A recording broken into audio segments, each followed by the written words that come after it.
अपने वह नहीं होते जो तस्वीरों में साथ खड़े होते हैं। अपने तो वह होते हैं जो तकलीफों में साथ खड़े होते हैं। सबके दिलों का एहसास अलग होता है। इस दुनिया में सबका व्यवहार अलग होता है। आंखें तो सबकी एक जैसी ही होती हैं, पर सबका देखने का अंदाज अलग होता है। लोग कहते हैं जिंदगी मिली है अपने हिसाब से जीने के लिए, लेकिन वही लोग सुबह होते ही किसी और के हिसाब से जीने चले जाते हैं। दिमाग कहता है कि लोगों के साथ वैसा ही व्यवहार करूं जैसा वह हमारे साथ करते हैं, लेकिन फिर दिल कहता है कि अगर हम भी उनके जैसे बन गए तो उनमें और हम में फर्क क्या रह जाएगा।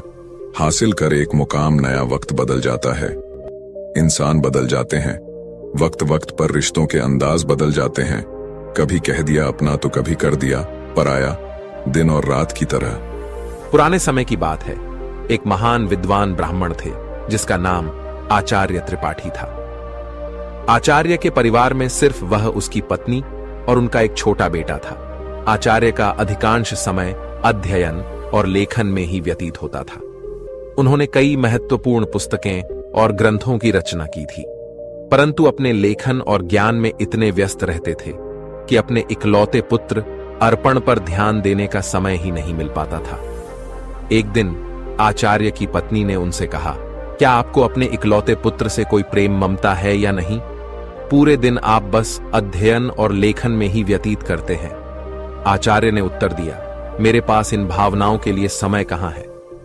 आचार्य जी विद्वानों के बीच बहुत प्रतिष्ठित थे और राजा के दरबार में भी उनका बहुत सम्मान था। राजा ने कई बार उन्हें अपने दरबार में सलाहकार बनने के लिए अनुरोध किया था, लेकिन आचार्य हमेशा यह कहकर इनकार कर देते कि महाराज, आपकी सेवा में आने पर मुझे आपकी चापलूसी करनी पड़ेगी, जो मैं नहीं कर सकता। दूसरी तरफ उनका पुत्र अर्पण अपनी मां की अत्यधिक लाड़ प्यार में बिगड़ गया था। वह पाठशाला जाने की बजाय आवारा लड़कों के साथ समय बिताने लगा। आचार्य जी अपने लेखन और अध्ययन में इतने व्यस्त रहते थे कि उन्हें अपने पुत्र की हरकतों का पता ही नहीं चलता था।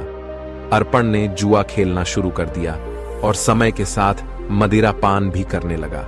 उसकी संगत कुछ चोर उचक्के जैसे युवकों के साथ हो गई थी। एक दिन की बात है, अर्पण अपने चोर दोस्तों के साथ मंदिर में चोरी करने के लिए जाता है, और जब वह तीनों मंदिर में सौरी कर रहे थे, तभी एक पहरेदार ने उन तीनों को सौरी करते हुए पकड़ लिया और उसे पकड़कर सीधे राजा के पास ले गए और बोले, महाराज, यह लड़के मंदिर में चोरी करते हुए पकड़े गए हैं और इनमें से एक आचार्य जी का पुत्र अर्पण है। ये सुनकर राजा भी अचंभित रह गए कि ज्ञान और धर्म का उपदेश देने वाले आचार्य का पुत्र चोरी में लिप्त है। राजा ने तुरंत एक सैनिक को आचार्य जी के घर पर सूचना देने के लिए भेजा।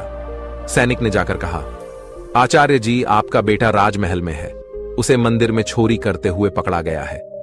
यह सुनकर आचार्य जी ने कहा, ओ, ये क्या मेरे मुंह पर काली खपत लग गई, अब मैं किसी को क्या मुंह दिखाऊंगा। उनकी पत्नी ने कहा, महाराज आपका बहुत सम्मान करते हैं, आप चाहे तो उसे माफी मिल सकती है। आचार्य जी ने उत्तर दिया, नहीं, मैं एक अपराधी की सिफारिश कर नहीं करूंगा, यह भी एक अपराध है।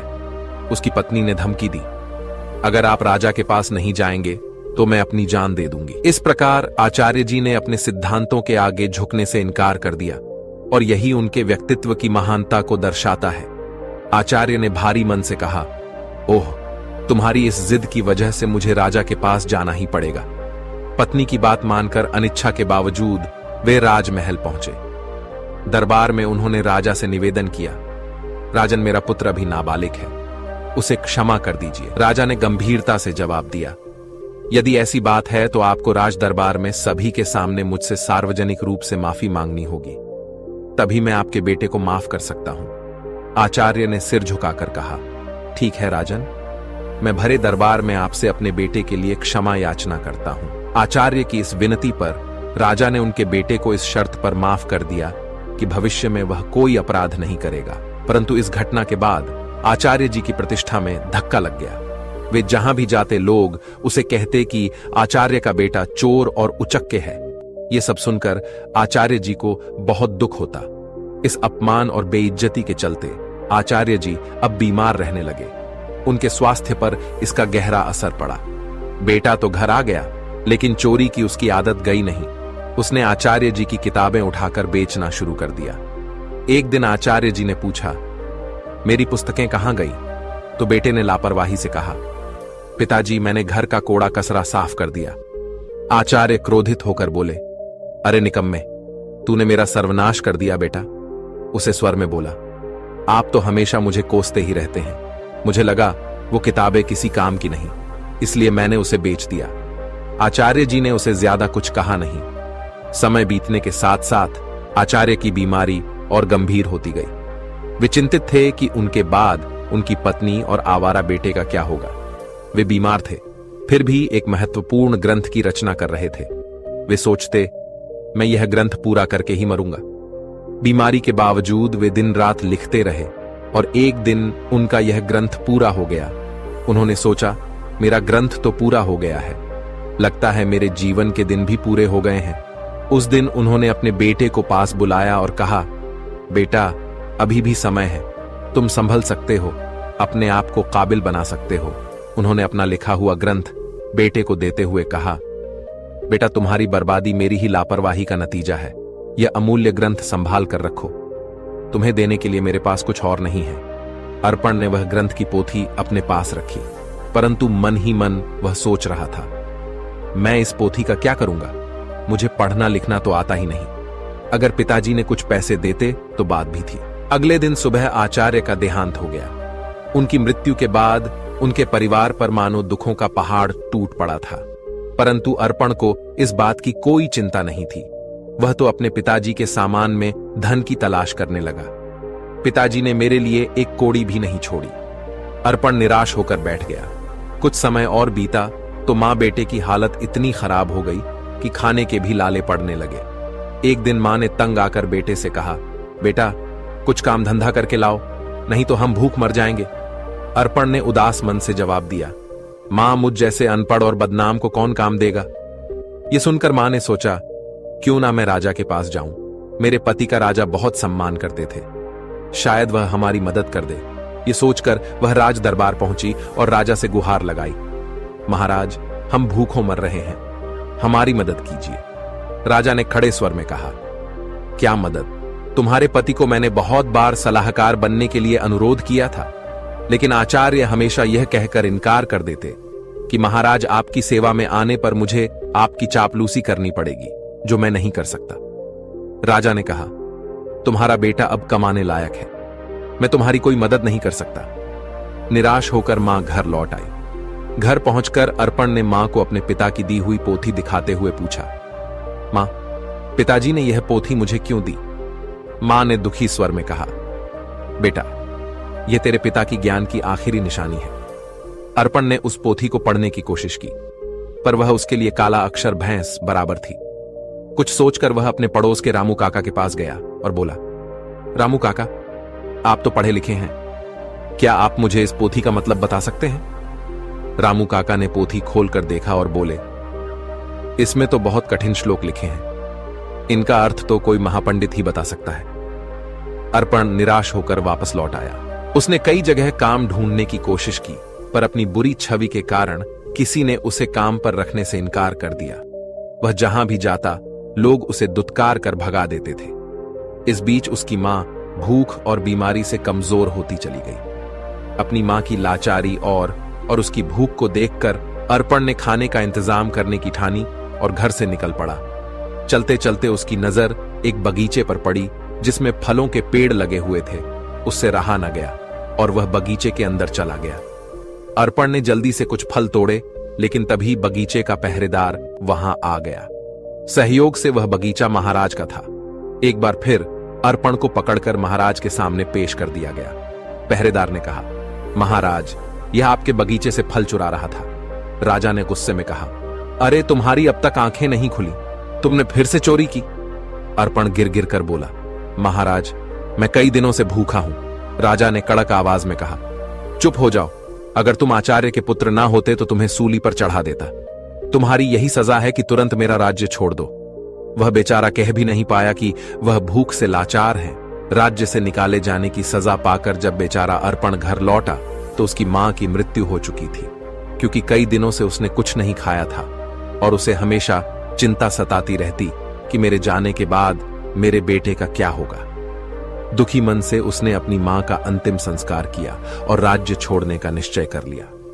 अर्पण ने अपने पिता की दी हुई पोथी को संभालकर एक थैले में डाला और राज्य छोड़कर चल दिया। दोस्तों, जिंदगी के एहसास बदल जाते हैं। जब कोई हाथ और साथ दोनों ही छोड़ देता है, तब कुदरत कोई ना कोई उंगली पकड़ने वाला भेज देता है। मुस्कुराकर चलते रहिए। मुंह पर कड़वा बोलने वाले कभी धोखा नहीं देते। डरना तो मीठा बोलने वालों से चाहिए जो दिल में नफरत पालते हैं और समय के साथ बदल जाते हैं। नामुमकिन कुछ भी नहीं है। हम वह सब कर सकते हैं जो हम सोच सकते हैं, और वह सब सोच सकते हैं जो हमने कभी नहीं सोचा कि सब कुछ संभव है। हर कोई कहता है कि ईश्वर नजर नहीं आता। सच तो यह है कि जब संकट में कोई साथ नहीं देता तो वही नजर आता है। सहारे इंसान को खोखला कर देते हैं और उम्मीदें कमजोर कर देती हैं। अपनी ताकत के बल पर जीना शुरू कीजिए। आपका खुद से अच्छा साथी और हमदर्द कोई और नहीं हो सकता। यकीन जानिए, अगर आप हारना सीख लेंगे तो जीत रोती पीटती आप तक चली ही आएगी। वक्त आपका है। चाहो तो सोना बना लो, चाहो तो सोने में गुजार दो। अगर आप जानते हैं कि आप वाकई में सही हैं, तो लोगों को जो चाहे कहने दो। फिर पीठ पीछे आपकी बात चले भी तो घबराना मत, क्योंकि बात उन्हीं की होती है जिनमें कोई बात होती बढ़ते रहे कदम। बस मंजिल की ओर कुछ मिले ना मिले, तजुर्बा तो नया होगा। भूमि पर फल के लिए श्रम सबको करना पड़ता है। परमात्मा सिर्फ लकीरें देता है, उसमें रंग हमको भरना पड़ता है। अर्पण चलते चलते वह एक घने जंगल में पहुंचा और सोचा, यही फूल फल खाकर गुजारा करूंगा। वह एक पेड़ के नीचे बैठ गया और अपने पिता की पोथी को खोलकर फिर से पढ़ने की कोशिश करने लगा। शायद इसमें छिपे ज्ञान से मेरे दुखों का अंत हो जाए। बेचैनी में वह पोथी के पन्ने पलट रहा, लेकिन उसे कुछ समझ नहीं आ रहा था। उसने सोचा कि काश मैं पढ़ पाता। पिताजी ने मरते वक्त कहा था कि यह ग्रंथ अमूल्य है। अचानक हवा का एक तेज झोंका आया और पोथी में से कुछ पन्ने उड़ गए। अर्पण ने उन पन्नों को पकड़ने की कोशिश की, पर वह असफल रहा। वह सोचने लगा, पता नहीं कितने पन्ने उड़ गए हैं। उसने पोथी को वापस बंद किया और आराम करने के लिए पेड़ के नीचे सो गया। उसी जंगल में एक युवराज शिकार खेलने के लिए भटक रहा था। हवा में उड़ता हुआ पोथी का एक पन्ना उसके हाथ लग गया। उसने उसे देखा और पढ़ने लगा।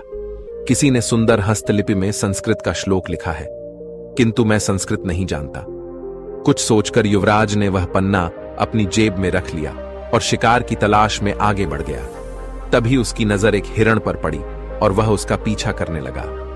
हिरण अपनी जान बचाने के लिए एक प्राचीन मंदिर की दिशा में भागा और युवराज उस प्राचीन मंदिर में दाखिल हो गया। जंगल के बीच में यह एक प्राचीन मंदिर था, जहां कुछ वनवासी पूजा कह रहे थे। उनका पुजारी कह रहा था, भाइयों, देवी को प्रसन्न करने के लिए हमें नौजवान युवक की बलि देनी होगी। तभी युवराज ने मंदिर में प्रवेश किया। वनवासियों ने उसे देखा और बोले, पुजारी जी, संयोग की बात है, युवक भी आ गया, क्यों ना इसी की बलि दे दी जाए। यह सुनकर युवराज सोच में पड़ गया। अगर मैंने इन्हें अपना असली परिचय दे दिया तो यह मुझे अवश्य ही बलि पर चढ़ा देंगे, क्योंकि यह शत्रु देश के राजा का है। वनवासियों ने युवराज को रस्सियों से बांध दिया। तब युवराज ने कहा, पुजारी जी, मैं एक नीच कुल की संतान हूं, मेरी बलि देने से देवी अपवित्र हो जाएंगी। पुजारी ने हंसते हुए सख्त स्वर में कहा, अरे देवी को बलि चाहिए, उन्हें ऊंच नीच से कोई मतलब नहीं है। युवराज अपने जीवन से निराश हो गया और सोचने लगा, झूठ बोलकर भी मैं अपने प्राण नहीं बचा पा रहा हूं। जब उसे बलि के लिए लाया गया तो उसने कहा, भाइयों, बलि पर चढ़ाने से पहले मैं अपनी एक अंतिम इच्छा पूरी करना चाहता हूं। मेरी जेब में एक भोजपत्र है, क्या कोई उसे पढ़कर उसका अर्थ बता सकता है? मेरी यही अंतिम इच्छा है। पुजारी ने कहा, अवश्य लाओ, मैं तुम्हें उसका अर्थ बताता हूं। पुजारी ने उस ग्रंथ के पन्ने को अपने हाथ में उठाया और कहने लगा, इस भोजपत्र पर 2 श्लोक अंकित है। पहले का अर्थ है, एक झूठ कई झूठों को जन्म देता है और झूठा व्यक्ति अंततः मुसीबत में फंस जाता है। दूसरे श्लोक का भावार्थ है, किसी के प्राण लेना सरल है, परंतु किसी को जीवन देना अत्यंत कठिन है। युवराज यह सुनकर फूट फूट कर रोने लगा। पुजारी ने उससे पूछा, तुम रो क्यों रहे हो? युवराज ने रोते हुए कहा, यह दोनों श्लोक मुझ पर ही चरित्रालु होते हैं। यह सुनकर वनवासियों को अपनी गलती का एहसास हुआ उनमें से एक आगे बढ़कर बोला, पुजारी जी, यह युवक सच कह रहा है, हमें इसे जबरदस्ती बलि पर चढ़ाने का कोई अधिकार नहीं है। तब वनवासियों ने युवराज को मुक्त कर दिया। पुजारी ने कहा, जाओ नौजवान, इस श्लोक ने हमारी आंखें खोल दी हैं। हम आज के बाद देवी को किसी जीव की बलि नहीं चढ़ाएंगे। युवराज, जिसका नाम यंश था, उसने उनका धन्यवाद किया और महल की ओर चल दिया। लौटते समय वह विचारों में खोया हुआ था और सोच रहा था, ये भोजपत्र कितने अनमोल है, इन्होंने मेरे प्राण बचाए। हो सकता है ऐसे सुंदर उपदेशों वाले और भी पन्ने हों। महल वापस पहुंचकर युवराज ने अपने पिता के चरणों में प्रणाम किया और कहा, पिताजी, आपने मुझे शिकार खेलकर जीवों की हत्या करने से मना किया था। मैंने आपसे झूठ बोलकर शिकार खेलने गया था और मुसीबत में फंस गया, परंतु इन श्लोकों ने मेरे प्राण बचा लिए। फिर युवराज ने राजा रुद्र प्रताप को अपनी आप बीती सुना दी। उसने कहा, ऐसे श्लोक जो दूसरों को अहिंसा की शिक्षा देते हैं और जिन्होंने मेरे प्राण बचाए, मेरे लिए हजारों मोहरों के बराबर है। पिताजी, इस भोजपत्र पर पन्नों की संख्या 3 लिखी है। यह किसी अनमोल पोथी के हिस्से है। राजा रुद्र प्रताप ने यह सुनकर अपने कुछ सैनिक को बुलाया और उन्हें भोजपत्र दिखाते हुए आदेश दिया, जो भी ऐसे श्लोकों से सजे भोजपत्र खोज कर लाएगा, उसे ऊंचा पद और पुरस्कार भी दिया जाएगा। दूसरे ओर आचार्य जी का बेटा अर्पण महीनों जंगलों में भटकता रहा। भटकते भटकते वह राजा रुद्र प्रताप के राज्य में आ पहुंचा। नगर में आकर भी उसने कई लोगों से सहायता मांगी, परंतु हर कोई उसे दुत्कार कर भगा देता था, क्योंकि इतने दिनों से भटकते भटकते अर्पण एक भिखारी जैसा दिखने लगा था। एक दिन की बात है, भूखा प्यासा अर्पण राजमहल की तरफ से निकल रहा था और उसे जोर की भूख लग रही थी। वह सोचने लगा कि अब भूख के मारे उसकी जान निकली जा रही है। तभी अचानक राजमहल की रसोई से खाने की महक उसकी नाक में आ गई। अनायास ही वह उस मोहक सुगंध की ओर खींचता चला गया और सीधा रसोई घर में जा पहुंचा। वहां जाकर उसने रसोइये से कहा, भाई, मुझे 2 रोटी दे दो, बहुत भूखा हूं। रसोइये ने उसे दुत्कारते हुए कहा, जा भाग यहां से। लेकिन अर्पण की भूख इतनी बढ़ चुकी थी कि उससे सहन नहीं हो रही थी। उसने मौके का फायदा उठाकर रसोइये से नजरें बचाई और 2-3 रोटियां उठाकर अपने थैले में डाल ली। दुर्भाग्य से रसोइये की नजर उस पर पड़ गई। उसने अर्पण का हाथ पकड़ लिया और गुस्से में बोला, अरे रोटी चोर, चल, तुझे महाराज के सामने ले चलता हूं। अर्पण भूख के कारण चल भी नहीं पा रहा था और रसोइया उसे खींचता हुआ महाराज के पास ले गया और बोला, महाराज जी, यह भिखारी लड़का राजमहल की रसोई में घुस आया और यहां से रोटियां चुराई है जो इसके थैले में है। महाराज ने सिपाहियों को आदेश दिया, इस भिखारी के थैले को उल्टा कर दिया जाए। एक सिपाही आगे बढ़ा और अर्पण का थैला छीना और उसे उल्टा कर दिया। थैले से रोटियों के साथ साथ वह ग्रंथ भी निकल आया जो अर्पण के पिता ने लिखा था। उसी समय युवराज भी वहां से गुजर रहे थे, तो ग्रंथ को देखते ही युवराज की आंखें चमक उठी। उसने तुरंत ग्रंथ को उठा लिया और खुशी से चिल्ला उठा, अरे, यह तो वही अनमोल पोथी है जिसकी हमें महीनों से तलाश थी। फिर युवराज ने अर्पण की ओर देखा और आदर पूर्वक अपने सिपाही को कहा, इस धनवान लड़के को सम्मान से बिठाया जाए। फिर उस लड़के को एक सिंहासन पर बैठाया गया। फिर युवराज ने पूछा, भाई, तुम्हारा नाम क्या है? लड़के ने कहा कि मेरा नाम अर्पण है। युवराज ने कहा कि इतनी अनमोल संपत्ति होने के बावजूद भी तुम भीख मांग रहे हो। मैं इस पोथी के लिए तुम्हें 50,000 स्वर्ण मुद्राएं देने को तैयार हूं। अर्पण यह सुनकर एकदम असंबित रह गया और बोला, क्या कहा? 50,000 स्वर्ण मुद्राएं कम नहीं है महाराज। मैं सोच रहा था कि लाखों की संपत्ति रखते हुए भी मैं भूखा मर रहा था। फिर उसने कहा, मित्र, इस पोथी के वचनों ने सदा मुझे पतन के गड्ढे में गिरने से बचाया है और मेरे प्राणों की रक्षा की है, लेकिन मेरी आंखें बार बार ठोकर खाकर भी नहीं खुली। युवराज ने पोथी खोली और अर्पण को पहले और दूसरे पन्ने की श्लोक सुनाने लगा। उसने लिखा था कि अविद्या सारे कपटों की जननी है और संकटों में ही अपने और पराई की पहचान होती है। अर्पण ने कहा, सचमुच अविद्या ने ही मुझे दर दर का भिखारी बना दिया। अगर मैंने बचपन में ही विद्या ग्रहण की होती तो आज मैं भी अपने पिता की तरह एक विद्वान होता। युवराज ने कहा, भाई अर्पण, अपनी पोथी का यह मूल्य स्वीकार करो। और यह कहते हुए उसने स्वर्ण मुद्राओं की थैली अर्पण को थमा दी। अर्पण ने थैली को हाथ में लेते हुए कहा, अब मैं धन का बोझ कहां उठाता फिरूं? इस धन को मैं गरीब बच्चों की अविद्या दूर करने के लिए लगाऊंगा। युवराज ने कहा, मित्र, अब तुम एक भिखारी नहीं रहे, तुम तो अब महान धनवान हो गए हो। अर्पण सोच रहा था, काश यह समझ मुझे बचपन में ही आ गई होती तो शायद मेरे माता पिता आज यहां होते। इसके बाद अर्पण ने वह धन ग्रहण किया और उसने उस धन से गरीब बच्चों के लिए एक पाठशाला बनवाई और खुद भी विद्या प्राप्त करने लगा। दोस्तों, किसी ने बड़े कमाल की बात कही है कि हौसला ना हार गिरकर, ए मुसाफिर, अगर दर्द यहां मिला है तो दवा भी यहीं मिलेगी। दोस्तों, जीवन में जो होना है वह होकर रहेगा। यह कहानी सिखाती है कि अगर आपकी बुराइयां आप पर हावी हो गई तो आपका अंत निश्चित है। इसलिए बुराइयों को अपने ऊपर हावी मत होने दो। इस कहानी को सुनने के लिए धन्यवाद। दोस्तों, मिलते हैं अगली वीडियो में एक नई सीख के साथ। खुश रहिए, अपना ख्याल रखिए।